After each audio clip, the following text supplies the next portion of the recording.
Olá pessoal, então na sequência da nossa leitura do livro A Psiquiatria de Deus, meditando nos 10 mandamentos, vamos então com não furtarás.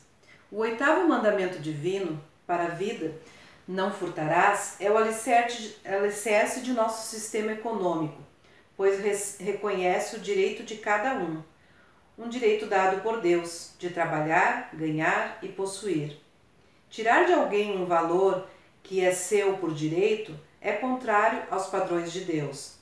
Pela história da criação, sabemos que Deus fez o céu e a terra, o mar e tudo o que eles contêm.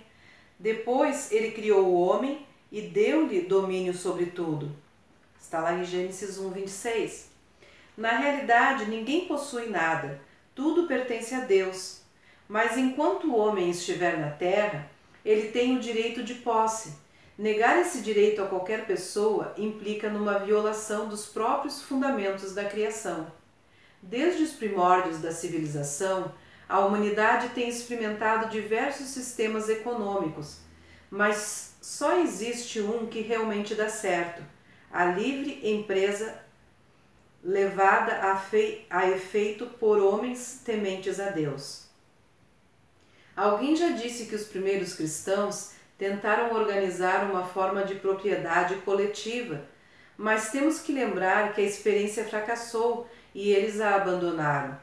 Paulo escrevia mais tarde: se alguém não quer trabalhar, também não coma. 2 Tessalonicenses 3:10. Jesus narrou certa vez a história de um homem que viajava de Jerusalém para Jericó. Foi atacado por salteadores que lhe roubaram tudo e o feriram, deixando-o à beira da estrada. Por ali transitaram um sacerdote, um levita, que apenas o olharam e passaram de largo. Veio um samaritano, porém, e socorreu o homem e financiou seu tratamento enquanto ele não pudesse fazê-lo por si mesmo. Está em Lucas 10, de 30 a 37. Nesta simples história, estão claramente demonstrados 3 modos de se encarar os bens. Essa interpretação não é minha. Primeiramente, vemos o pensamento dos ladrões: o que pertence a meu próximo pertence a mim, e vou tomá-lo. Retrata o roubo agressivo efetuado pelo ladrão, pelo estelionatário e outros do mesmo tipo. Nesta categoria, encontram-se também as pessoas que vivem acima de suas posses. Contrair uma dívida sem ter possibilidade de pagá-la devidamente equivale a roubar. A negligência e o desperdício de tempo no trabalho também são roubos. Certa vez, uma jovem doméstica se apresentou a uma igreja solicitando a inclusão de seu nome no rol de membros, mas não sabia dar evidências de sua conversão e estava para ser dispensada. Por fim, o pastor lhe perguntou: será que não há evidência alguma que indique uma mudança de coração? Ao que ela respondeu: ah, sim, agora eu não varro mais o lixo para debaixo do tapete. Isso basta, disse ele. Vamos recebê-la na comunhão desta igreja.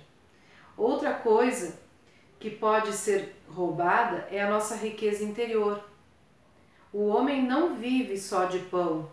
Quando o escritor americano Mark alguma coisa, que eu nunca sei esses nomes, se casou com Olivia, esta era uma boa crente, mas ele era tão avesso à fé que aos poucos ela abandonou sua devoção religiosa. Mais tarde, quando ela teve que enfrentar uma grande tristeza, o marido lhe disse: Olivia, busque consolo em sua fé. Ao que ela respondeu: não posso, não tenho mais fé. E até o dia de sua morte, aquele homem foi perturbado pelo desgosto de ter roubado a ela algo que lhe era tão precioso. Shakespeare indicou a pior forma de roubo quando disse: aquele que rouba meu bom nome tira-me algo que não o enriquecerá e que realmente me empobrece. Antes de passarmos adiante qualquer comentário a respeito de outrem, é bom nos fazermos 3 perguntas. Isto é verdade? Precisamos realmente contar? Estaremos agindo bem ao fazê-lo? Portanto, há vários tipos de roubo agressivo. Segundo, estamos roubando não apenas quando tomamos alguma coisa de outrem, mas também quando retemos o que deveríamos dar ao próximo. O pensamento básico do sacerdote e do levita, mencionados na história do bom samaritano, é: o que me pertence é meu e eu o conservarei comigo. Algumas pessoas avaliam seu sucesso pela quantidade de bens que conseguem adquirir e preservar. Nessa vida eu tenho visto muito homem caixão.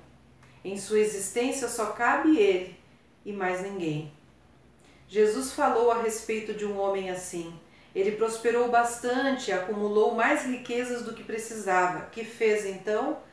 Vou derrubar meus celeiros e construir outros maiores, decidiu ele. E vou guardar neles minhas colheitas e mais bens.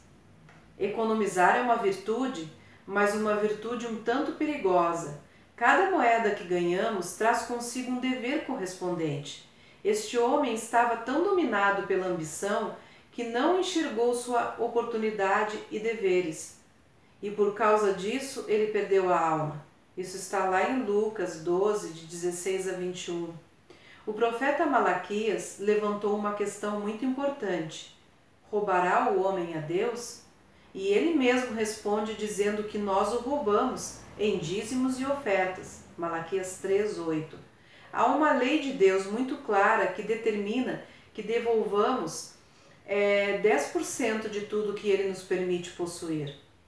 É uma temeridade apresentar-nos diante dele para julgamento depois de haver guardado ou usado em nosso benefício algo que era dele. Terceiro, o bom samaritano viu a necessidade de seu irmão e seu pensamento foi: o que me pertence, pertence a outros, eu vou dar a quem precisar. Não podemos nos esquecer de que o direito da empresa privada e da possessão de bens não foi conquistado por nós. Antes, é um privilégio dado por Deus. Com isso, o Senhor demonstrou sua confiança em nós, mas Ele também exige uma prestação de contas.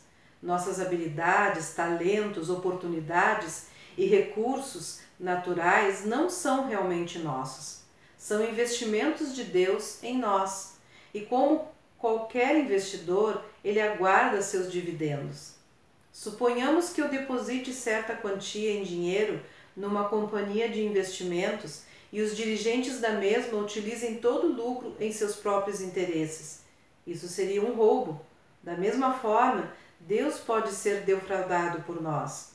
Como é que podemos dar a Deus uma coisa que por direito já lhe pertence? Só há um modo, dando-o em serviço para os outros.